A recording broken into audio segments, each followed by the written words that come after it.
नमस्कार साथियों, कैसे हैं आप लोग। आशा करती हूँ आप लोग बहुत बढ़िया होंगे। तो दोस्तों, आज मैं लेकर आ चुकी हूँ एनसीईआरटी का रक्त परिसंचरण तंत्र। ठीक है, इसकी पहले मैंने पाचन तंत्र के बारे में क्लास करा दी हूँ, तो आप लोग नहीं पढ़े हैं तो जाकर पढ़ लीजिएगा। तो चलिए स्टार्ट करते हैं रक्त परिसंचरण तंत्र। ठीक है, तो चलिए शुरू करते हैं बिना देरी किए हुए।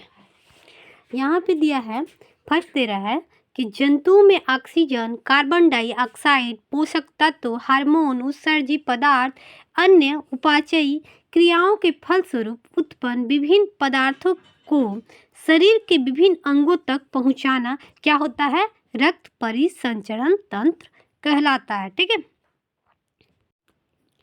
यहाँ पे दे रहा है उसके बाद एक विशेष प्रकार का परिवहन तंत्र होता है जो केवल उच्च श्रेणी के जंतुओं या मनुष्य में ही प्रायः देखने को मिलता है। किसमें मिलता है? तो केवल उच्च श्रेणियों के जंतुओं या मनुष्य में देखने को मिलते हैं। ठीक है, उसके बाद हम आ रहे हैं नेक्स्ट पर दोस्तों। अब नेक्स्ट पे आ रहे हैं, इस तंत्र के 3 प्रमुख अवयव होता है। कौन कौन? रुधिर, हृदय और रुधिर वाहिनियां। ठीक है, तो मिलकर क्या करता है? किसका निर्माण करता है? तीनों मिलकर रुधिर परिसंचरण तंत्र का निर्माण करता है। ठीक है, उम्मीद करती हूँ कि आप लोगों को समझ में आ गया होगा। ठीक है, अब हम आगे चलते हैं दोस्तों। उसके बाद आ रहा है, इसके अलावा उच्च श्रेणियों के जंतुओं में लसिका तंत्र नामक एक और तंत्र पाए जाते हैं। ठीक है, तो यहाँ पे क्या होता है दोस्तों? यहाँ पे क्या कर रहा है? इसके अलावा उस श्रेणी के जंतुओं में लसिका तंत्र नामक एक और तंत्र पाया जाता है। ठीक है, उसके बाद है, लसिका तंत्र वाहिकाओं के जाल तथा लसिका गांठ, अस्थि मज्जा, प्लीहा मतलब तिल्ली एवं थाइमस का बना होता है। किस किस किस चीज़ का बना होता है? लसिका गांठ का, अस्थि मज्जा का, प्लीहा मतलब तिल्ली का, थाइमस का बना होता है। ठीक है, अब हम नेक्स्ट पे आ गए। लसिका तंत्र में उपस्थित तरल को हम लोग क्या कहते हैं? लसिका कहते हैं। ठीक है, आगे बढ़ते हैं दोस्तों। अब आ रहा है रुधिर परिवहन तंत्र 2 प्रकार का होता है। कौन कौन होता है दोस्तों? आइए समझते हैं। एक होता है खुला परिसंचरण तंत्र। ये क्या होता है दोस्तों? तो ये होता है, यह प्राय कम दाब का तंत्र होता है। ठीक है, इसमें क्या होता है? इसमें रक्त सीधे अंग तक पहुंचाया जाता है खुला परिसंचरण तंत्र में। ठीक है, उसके बाद आ रहा है, विभिन्न अंगों तक रक्त का वितरण सुचारू रूप से नियंत्रित नहीं हो पाता है। ठीक है, इसमें रक्त हृदय तक काफी धीमी से लौटने का काम करता है। ठीक है, अधिकतर आर्थ्रोपोडा में सेफलोपाड को छोड़कर सभी मोलस्का और ट्यूनिकेट में पाए जाते हैं। ठीक है, नेक्स्ट आगे चलते हैं दोस्तों। एक होता है बंद परिसंचरण तंत्र, एक खुला एक बंद। ठीक है, ये क्या होता है? यह प्राय उच्च दाब का तंत्र होता है। इसमें क्या होता है? इसमें रक्त को कोशिकाओं द्वारा ऊतकों तक पहुंचाया जाता है। ठीक है, उसके बाद यह विभिन्न अंगों तक रक्त का वितरण सुचारू रूप से नियंत्रित होता है। ठीक है, उसके बाद इसमें रक्त हृदय तक बहुत तेजी से लौटता है। ठीक है, उसके बाद आ रहा है, यह मुख्यतः सेफलोपाड, एकाइनोडर्म और कोशिकाएं पाया जाता है। ठीक है, अब हम आ चुके हैं नेक्स्ट पार्ट पे, धमनियाँ। ये क्या होता है? इसका रंग लाल होता है। इसमें कपाट नहीं पाए जाते हैं। धमनिया का कलर कैसा होता है? लाल कलर होता है। इसमें कपाट होता है, नहीं पाया जाता है। ठीक है, यह शरीर के गहराई में स्थित होता है। कहाँ होता है? गहराई में स्थित होता है। इसकी दीवारें जो होती है मोटी तथा पेशियाँ होती है। ठीक है, इसकी गुहा संकरी होती है। ठीक है, अब आ रहा है, यह खाली होने पर पिचकती नहीं है। ठीक है, इसके बाद है पुलमोनरी धमनी को छोड़कर सभी धमनियों में ऑक्सीजन युक्त रुधिर बहता है। ठीक है,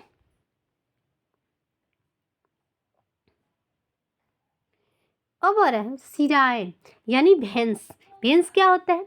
तो ये करता है, देखो धमनियाँ जो होती है वो शुद्ध रक्त को ले जाती है और शिराएं जो होती है वो अशुद्ध रक्त को ले जाने का काम करती है। ठीक है, इसमें है भेंस क्या है, शिराएं क्या है।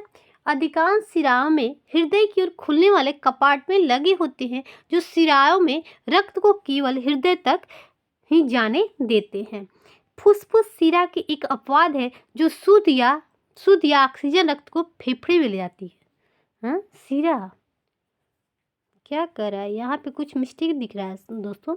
यहाँ पे मैंने बुक में कुछ लूसेंट में पढ़ी थी कि जो धमनी होता है वो शुद्ध रक्त ले जाता है, ये अशुद्ध रक्त, लेकिन इसमें क्या दिया है कि शुद्ध या ऑक्सीजन रक्त को फेफड़े तक ले जाती है। पता नहीं दोस्तों, आप लोग कमेंट करके बताइए दोस्तों यहाँ पे क्या होगा। ठीक है, ये गहरे लाल या बैंगनी रंग की होती है। कौन सा रंग होता है? तो लाल रंग और बैंगनी रंग की हो जाती है। इसमें कपाट पाए जाते हैं। क्या पाते हैं? कपाट पाए जाते हैं। ठीक है, अब हम नेक्स्ट पे आ रहे हैं दोस्तों। यह शरीर के ऊपरी सतह में स्थित है, ऊपरी सतह में स्थित है। इसकी दीवारें पतली तथा लचीली होती है। ठीक है, इसकी गुहा जो होती है क्या होती है? चौड़ी होती है। ये क्या होती है? खाली होने पर पिचक जाती है, लेकिन धमनी जो होती है वो नहीं चिपकती है। आइए समझते इसके बाद। उसके बाद अरे मानव शरीर का कौन सा रक्त कोशिकाएं संक्रमण से शरीर का रक्षा करती है? तो ये हो जाएगा श्वेत रक्त कणिकाएं। ये जो होती है वो हमारे शरीर की सैनिक होती है, WBC। ठीक है, श्वेत रक्त कणिकाएं। ठीक है, WBC। अब आ रहा दोस्तों, किस रक्त समूह का व्यक्ति स्वदाता होता है? मतलब किस समूह के व्यक्ति जो होता है वो किसी को भी ब्लड दे सकता है? तो ओ ग्रुप के। ठीक है, और कौन सा ब्लड ग्रुप है जो केवल लेता है, सबसे देता किसी को नहीं है? तो है AB। वो क्या करता है? बहुत बेईमान है, वो सबसे ले लेता है लेकिन वो अपना ब्लड किसी को नहीं देता है। वो बेचारा क्या है? वो बहुत दानी है दोस्तों। ये जो है ये बहुत दानी है ना। तो ये क्या करता है? सबको देने का काम करता है। अब आ रहा है वृद्ध व्यक्ति का रक्तचाप सामान्यतः बढ़ जाता है। क्या होता है? बढ़ जाता है। आप किसी को भी 45 साल के बाद के अगर किसी भी आदमी को देखिएगा तो उनका ब्लड प्रेशर जो होगा वो बढ़ने का काम करता है, कभी लो नहीं होता, हमेशा हाई ही रहता है और दिन पर दिन बढ़ते ही जाता है। ठीक है, अब हम नेक्स्ट पे आ गए दोस्तों। एक सामान्य व्यक्ति का रक्त का औसत का pH मान कितना होता है? तो इतना होता है। ठीक है, 7.35 से 7.45 तक के pH मान होता है। ठीक है, उसके बाद आ रहा है रक्त समूह की खोजकर्ता कौन है? तो कार्ल लैंडस्टीनर है। ठीक है, उसके बाद आ रहा है RH कारक का नाम किस जंतु से संबंधित है? तो बंदर से संबंधित है। ठीक है, श्वेत रुधिर कणिकाएं का कार्य क्या है? तो शरीर का रक्षा करना। मतलब WBC का काम क्या होता है? WBC का काम क्या होता है? ये शरीर का जो होता है वो रक्षा करने का काम करता है, सैनिक के रूप में रक्षा करता है। ठीक है, हम बीमार क्यों पड़ते हैं? जब इनकी कमी हो जाती है, WBC के इनकी कमी हो जाती है तब हम क्या होते हैं? बीमार हो जाते हैं। जिस तरह हमारे देश में लड़ाई होती है और बहुत सारे हमारे सैनिक मर जाते हैं, क्या होता है कि कमज़ोर पड़ जाता है हमारा देश, तो क्या होता है? चरमरा जाता है यहाँ का आर्थिक अर्थव्यवस्था। वैसे ही हमारे शरीर में जब WBC की संख्या कम हो जाती है तो हमारे शरीर क्या होता है? बीमार हो जाता है, हम लोग बीमार हो जाते हैं। ठीक है, अब आ रहा है लाल रक्त कणिकाएं शरीर के किस अंग में नष्ट होती है? जो रेड आरबीसी होती है, रेड ब्लड सेल जो होती है वो कहाँ जाकर नष्ट होती है? तो प्लीहा में होती है, वहीं उसका कब्रगाह होता है। ठीक है, अब नेक्स्ट पे आ गए दोस्तों। मनुष्य का औसत रक्तचाप कितना होना चाहिए। देखिए दोस्तों, कहता है ना कि ब्लड प्रेशर हाई हो गया, लो हो गया, है ना, तो मनुष्य का रक्तचाप जो होता है वो 120 होना चाहिए। 120 और 80 इनके बीच होना चाहिए, 80 से 120 होना चाहिए। अगर मान लो कि 80 से कम हो गया, उनको हम लोग लो ब्लड प्रेशर कहते हैं, और 120 से अधिक हो गया, उनको हम हाई ब्लड प्रेशर कहते हैं। लेकिन शरीर में को मतलब इनके बीच ही होना चाहिए ब्लड प्रेशर हमारे शरीर का। इससे अधिक हुआ तो नुकसानदायक होगा, और कम भी होगी तब भी नुकसानदायक होगा। ठीक है, तो हमें अपने शरीर को मतलब बीच में रखना चाहिए ब्लड प्रेशर को, और ज़्यादा टेंशन चिंता वाला मतलब नहीं सोचना चाहिए। ठीक है, अब हम नेक्स्ट पे आ गए दोस्तों। रक्त किस प्रकार का ऊतक है। किस प्रकार का ऊतक है रक्त? तो तरल संयोजी ऊतक है। ठीक है, अब हम नेक्स्ट पे आते हैं दोस्तों। यदि एक पिता का रक्त वर्ग ए है, मतलब ग्रुप ए है, माता का रक्त वर्ग क्या दिया है, वहाँ पे कुछ नहीं दिया। माता का रक्त वर्ग क्या दिया है, यहाँ पे दिया है ओ हो जाएगा या ए ही होगा। तो ठीक है, तो उनकी संतान रक्त कौन सा हो सकता है? तो यहाँ पे क्या हो रहा है दोस्तों, उनकी संतान। ये क्वेश्चन जो है ना दोस्तों, ये अधूरा क्वेश्चन दिया है। ठीक है, इसको हम छोड़ते हैं। ठीक है, अब आ रहा है रुधिर प्लाज्मा में प्रतिरक्षी प्रोटीन किसके कारण निर्मित होता है? तो लिम्फोसाइट के कारण। ठीक है, अब आ रहा है दिल का दौरा पड़ने के पहले घंटा को किस नाम से जाना जाता है? तो किस नाम से जाना जाता है? गोल्डन आवर्स के नाम से जाने जाते हैं। ठीक है, उसके बाद आ रहा है मनुष्य का शरीर में रक्त का दाब कितना होता है? कितना होता है? तो वायुमंडलीय दाब से अधिक होता है। ठीक है, उसके बाद आ रहा है रुधिर में श्वेत रक्त कणिकाएं की अत्यधिक मात्रा उपस्थित को किस गण के नाम से जाना जाता है? किस नाम से जाना जाता है? मान लो हमारे शरीर में श्वेत रक्त मतलब WBC की संख्या अधिक हो जाता है, तो किस बीमारी के नाम से जाना जाएगा?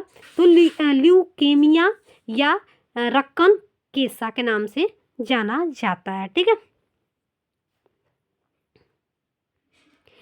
अब हमारा है रक्त में ग्लूकोज का स्तर किस में व्यक्त किया जाता है? तो मिलीग्राम प्रति डेसिमल में जाना जाता है। ठीक है, अब आ रहा है जैविक प्रक्रिया को तेज करने में कौन सा पदार्थ उत्तरदायी होता है? तो एंजाइम उत्तरदायी होता है।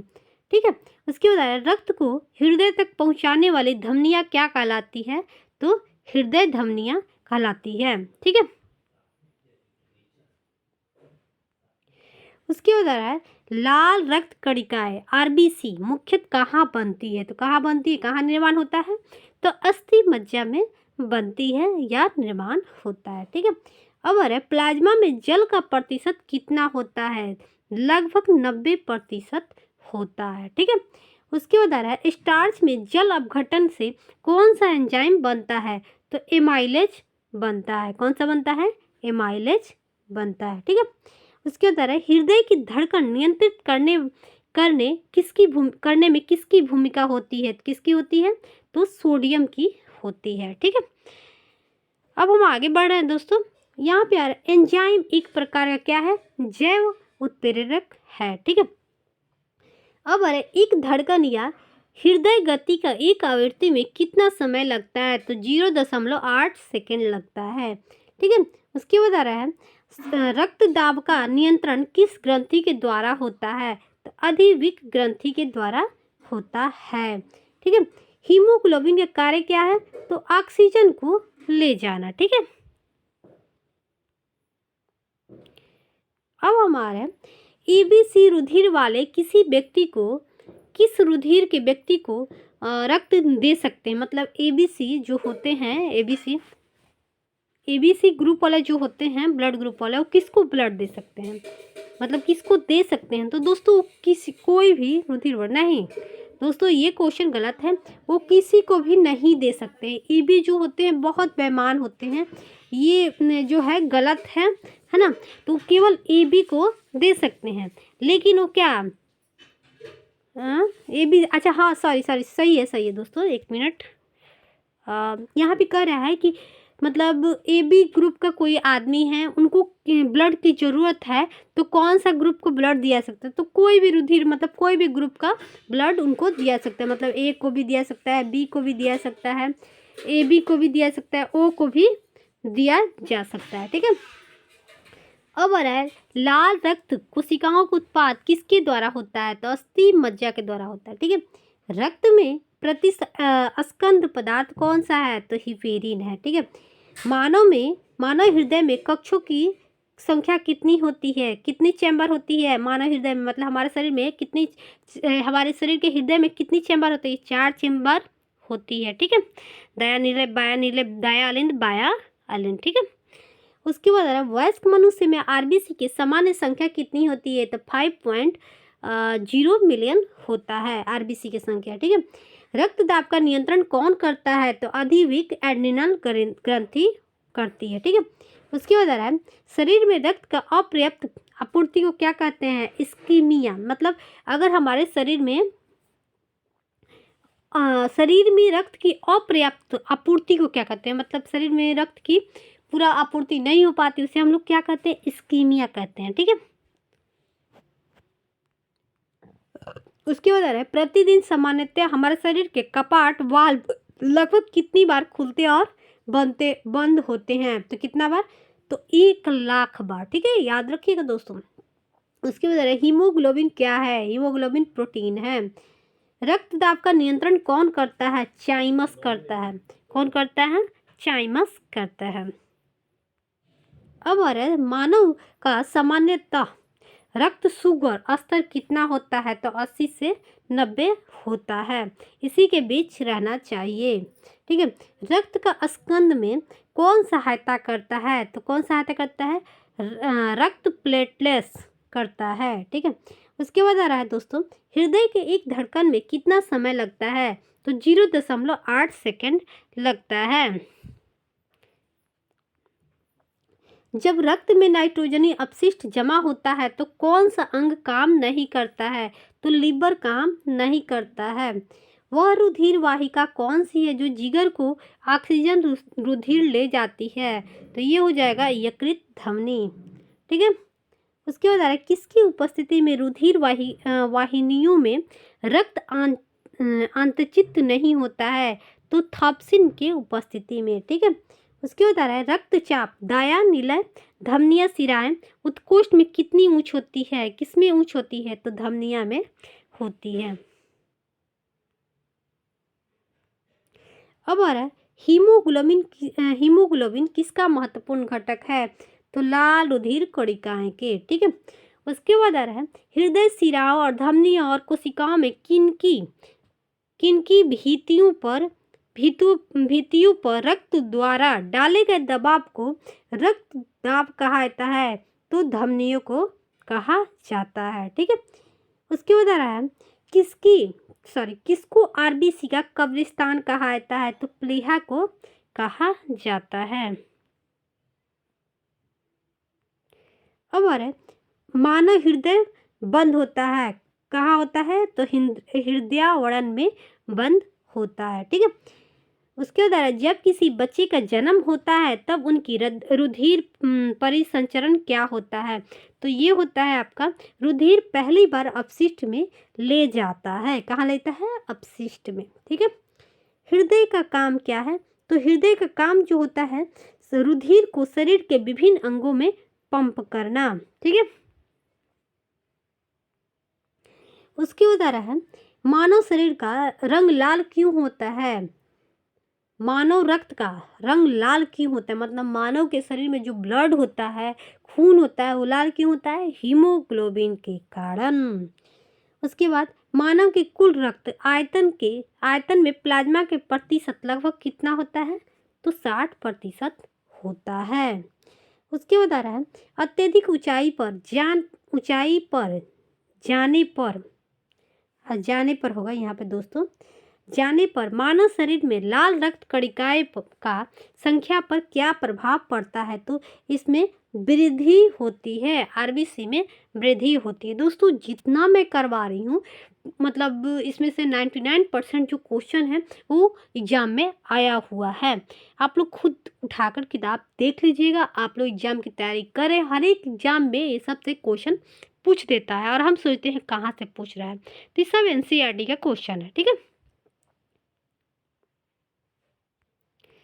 अब आ रहा है एनीमिया रोग किस पोषक पदार्थ की कमी के कारण एनीमिया रोग होता है, तो फोलिक एसिड के कारण, ठीक है। हमारे शरीर में एनीमिया रोग हो जाता है, क्यों हो जाता है, किसकी कमी के कारण, तो फोलिक एसिड के कारण, ठीक है। ब्लड की कमी होती है, तो ब्लड में एक फोलिक एसिड होती है जिसकी कमी होती है, जिसके कारण ये हमें बीमारी हो जाती है एनीमिया रोग, ठीक है।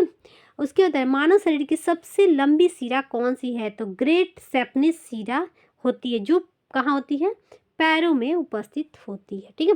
उसके बाद श्वेत रक्त कणों में कितनी संख्या होने पर कैंसर हो जाती है, मतलब WBC में कितना संख्या हो जाने पर हमारे शरीर में रक्त कैंसर हो जाता है, तो 12,000, याद रखिएगा दोस्तों। उसके बाद है रक्त दाब के उपचार में किस पौधे का प्रयोग किया जाता है, तो अस्परगंधा। अगर किसी को मतलब रक्त दाब की बीमारी हो, जिससे बीपी हाई हो, लो हो, जो भी हो, तो उनकी किस पौधा का प्रयोग किया जाता है, तो स्परगंधा। ये जो होता है वो बहुत काम का चीज़ है और बहुत फायदेमंद है, ठीक है। तो कैसे उपयोग करना है दोस्तों, आप लोग खुद गूगल कीजिएगा, नेट कीजिएगा या किसी डॉक्टर से हेल्प ले लीजिएगा, ठीक है। अब हम आगे बढ़ते हैं, मानव शरीर की सबसे बड़ी धमनी कौन सी है, तो महाधमनी, ठीक है। दोस्तों पूरा मैं बताऊंगी, ए से जेड तक बताऊंगी, बस आप लोग हमारे साथ बने रहिए।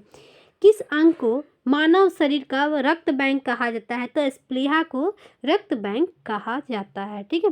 अब आ रहा है हम नेक्स्ट पर, रक्त चाप रक्त दाब मापने के लिए किस उपकरण का प्रयोग करते हैं, तो इस स्फिग्नोमीटर, ठीक है। उसके बाद आ रहा है हृदय, फिर महाधमनी, फिर धमनियाएं, फिर कोशिकाएं, अंग। मतलब अशुद्ध रक्त का प्रवाह जो होता है, अशुद्ध रक्त मतलब कैसे होता है, पहले हृदय में आता है, फिर महाधमनी में आता है, फिर धमनी में आता है, फिर धमनियाएं में होती है, फिर कोशिकाएं अंग में आती है।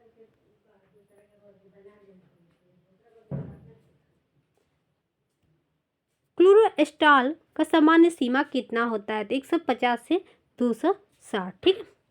अब नेक्स्ट पे आ रहे हैं, रक्त समूह AB को सार्वभौमिक ग्राही क्यों माना जाता है, क्यों माना जाता है दोस्तों, क्योंकि रक्त समूह में प्रतिरक्षी नहीं पाए जाते हैं, इसीलिए। प्रतिरक्षी क्या है, तो ग्लाइकोप्रोटीन है, क्या है, ग्लाइकोप्रोटीन है। उसके बाद है सिकल सेल एनीमिया रोग किसकी विकृति से होता है, तो RBC के विकृति से होता है। अब आ रहा है रिसेरपिन नामक औषधि का प्रयोग किस लिए किया जाता है, तो उच्च रक्त दाब को कम करने के लिए रिसेरपिन नामक औषधि का प्रयोग किया जाता है। कौन सी कोशिकाएं प्रतिरक्षी का उत्पादन करता है, तो लिम्फोसाइट। अब यहाँ पे दे रहा है रक्त में उपस्थित प्रमुख पदार्थ, आइए समझते हैं दोस्तों। उसके बाद है कणिकाएं विहीन रक्त का तरल भाग क्या कहलाता है, तो प्लाज्मा कहलाता है, ठीक है। उसके बाद यदि दोनों जनकों का रुधिर AB है, तो उनके बच्चों में संभावित रुधिर वर्ग क्या पाया जाएगा, तो या तो A होगा, या तो B होगा, या AB होगा, ठीक है। उसके बाद स्वस्थ मनुष्य के रक्त में प्लेटलेट्स की संख्या सामान्यतः कितना होना चाहिए, तो कितना होना चाहिए, 15,000 से 45,000 के लपेट में होना चाहिए। मतलब इकाई सैकड़ा हजार 10 लाख, 1,50,000 से लेके 4,50,000 के लपेट में होना चाहिए। दोस्तों मैं कुछ अंक मिस्टेक कर देती, ठीक है, सॉरी। एक वयस्क मनुष्य के शरीर में प्रति 100 मिलीमीटर में हीमोग्लोबिन की मात्रा कितनी होती है, तो 14.5 ग्राम होती है, ठीक है। उसके बाद पेप्सिन ट्रिप्सिन ट्राइलिन एंजाइम पाचन में सहायक होता है, पेप्सिन ट्रिप्सिन ट्राइलिन एंजाइम पाचन में सहायक होता है, ठीक है। टोटल मैं बताऊंगी दोस्तों। उसके बाद सामान्य रूप से लाल रक्त कणिकाएं की आयु कितनी होती है, तो 100 से 120 दिन। उसके बाद रक्त में ग्लूकोज की मात्रा में वृद्धि को क्या कहते हैं, तो हाइपोग्लाइसीमिया। ठीक है, अब हम आ चुके हैं दोस्तों यहाँ पे परिसंचरण तंत्र संबंधित रोग कौन कौन सा होगा, इससे हम आइए समझते हैं। उच्च रुधिर चाप मतलब हाई ब्लड प्रेशर, हाइपरटेंशन। ठीक है, उच्च रुधिर चाप मतलब हाई ब्लड प्रेशर, हाइपरटेंशन। ये क्या होता है, तो जब रुधिर चाप सामान्य से अधिक हो जाता है तो यह स्थिति उच्च रुधिर चाप कहलाता है, यानी हाई ब्लड प्रेशर, हाइपरटेंशन कहलाता है। आप लोग समझ में आ गया होगा उच्च रुधिर चाप। ठीक है, उसके बाद उच्च रुधिर चाप के कारण हृदय रोगों की संभावनाएं बढ़ जाती है। ठीक है, फलस्वरूप शरीर के विभिन्न मुख्य अंग जो है वो क्या है, दिमाग है, गुद्दा मतलब किडनी है, दुष्ट प्रभावित हो जाते हैं। गुद्दे मतलब शायद किडनी ही होगा। अब हम आ चुके हैं कोरोनरी डिजीज के बारे में, मतलब हृदय धमनी रोग के बारे में। ये क्या होता है, यह कैल्शियम वसा कोलेस्ट्रोल रेशेदार ऊतकों के अधिक मात्रा में शरीर में जमा होने के कारण यह रोग प्रायः एथेरोस्क्लेरोसिस के नाम से जाना जाता है। ठीक है, अब हम एंजीना के बारे में जानें कि एंजीना होता क्या है। एंजीना जब पर्याप्त मात्रा में ऑक्सीजन हृदय के मांसपेशियों में नहीं पहुंच पाता है तो छाती में तीव्र दर्द शुरू होने लगता है। उसे हम लोग क्या कहते हैं, एंजीना पेक्टोरिस के नाम से जाना जाता है। उम्मीद करती हूँ कि आप लोगों को समझ में आ गया होगा। ठीक है, अब हम पढ़ेंगे हृदय घात, हार्ट फ्लूअर्स। ये क्या होता है, जब यह शरीर के जरूरतों को पूरा करने के लिए रुधिर पंप अधिक प्रभावशाली ढंग से नहीं कर पाता है। कभी कभी यह कंजेक्टिक्स हार्ट फ्लेयर पे नहीं कर पाता है, इसीलिए कभी कभी कंजेक्टिस हार्ट फ्लेयर भी कहलाता है। ठीक है, एक एक चीज दिया है दोस्तों, अन्य रोगों के नाम से भी जाना जाता है। अब हम पढ़ेंगे रक्त संबंधी समस्याएं क्या है दोस्तों, आइए समझते हैं। अब यहाँ क्या कह रहे हैं, लाल रुधिर कणिकाओं के हीमोग्लोबिन के टूटने से बिलिरुबिन नामक पित्तरंजक बनते हैं। ठीक है, समझ में आ गया क्या, हीमोग्लोबिन के टूटने से क्या बनता है, बिलिरुबिन और बिलिरुबिन बनते हैं। ठीक है, उसके बाद हीमोग्लोबिन मानव शरीर में पाए जाने वाला पदार्थ है जिसकी प्रमुख कार्य क्या होता है, ऑक्सीजन का परिवहन करना। ठीक है, अब ईबी रक्त वर्ग का व्यक्ति किसी भी रक्त वर्ग के व्यक्ति से रक्त ले सकता है, इसीलिए स्वाभाविक प्राप्तकर्ता यूनिवर्सल रिसीवर कहलाता है। ठीक है, अब इंसुलिन नामक हार्मोन का मुख्य कारण जो होता है वो रक्त शर्करा का मात्रा को नियंत्रित करता है। ठीक है, उसके बाद प्रतिजन एक ऐसा पदार्थ है जो प्रतिरक्षी के निर्माण को उद्दीपन करता है तथा इसकी मुख्य विशेषता प्रतिरोधियों का निर्माण को प्रेरित करता है। ठीक है, यही है प्रतिजन। अब आ रहा है रक्त का थक्का बनने में फाइब्रोजिन या फाइबरिन में परिवर्तन थ्रोम्बिन एंजाइम के कारण होता है। तो दोस्तों कैसा लगा ये हमारा एनसीईआरटी का रक्त परिसंचरण तंत्र का क्लास। उम्मीद करती हूँ कि आप लोगों को अच्छा लगे तो लाइक कीजिएगा और दोस्तों तक भी शेयर कीजिएगा। फिर मिलते हैं नेक्स्ट वीडियो में, लेकर आते हैं फिर नेक्स्ट वीडियो में हम लेकर आएंगे इसके बाद वाले क्लास। बाय दोस्तों।